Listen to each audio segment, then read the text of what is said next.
This is Garum, and of course I am ignoring reality. Welcome to Game News Bites.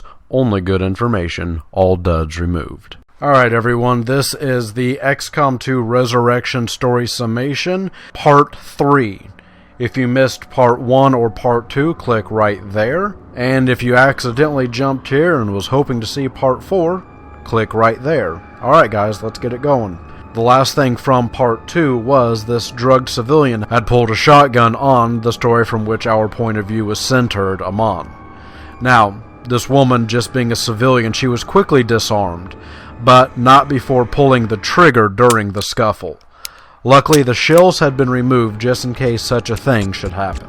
Not only were we to blame for all the world's trouble, we had apparently also killed her sister in one of those crazy resistance fighter ambush style bombings. You know, how they go around and bomb peaceful settlements. This is of course from her explanation. She is completely brainwashed by her life of growing up entirely under the alien influence. Nothing we can say will even remotely sway her, so we decide to just show her. Along the way to the coordinates we were marching towards was the quaint little settlement that we had been blamed for bombing. We decided that this would be a good place to rest up and ditch her before reaching whatever classified location we were marching towards. Lo and behold, this settlement was, of course, fine. No attack had ever taken place, but Advent propaganda posters were everywhere, depicting a pile of dead civilians who had mercilessly been killed by the Resistance only days ago. In the very shantytown we had received the coordinates from the bartender. And, just like the posters this woman had seen earlier, her name being Lena, her dead sister was visible in these.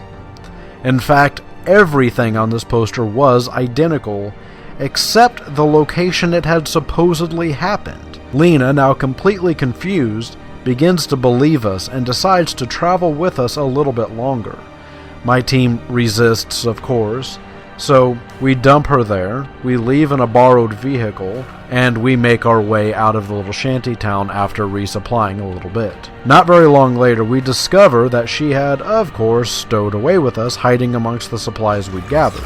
Due to another firefight breaking out and the destruction of our new car, we allowed her to continue tagging along. We finally reached our destination that the coordinates had been sending us to, and we see an almost completely destroyed building sitting next to the docks. Then, in response to our arrival, a large submarine surfaces very near to us, and a moment later, a very elderly man steps out to greet us, and introduces himself as Dr. Raymond Shin. Alright guys, that's going to do it for this video. If you're interested in jumping to Part 4, click right there, and I'll take you right to it. Alright guys, thanks for watching.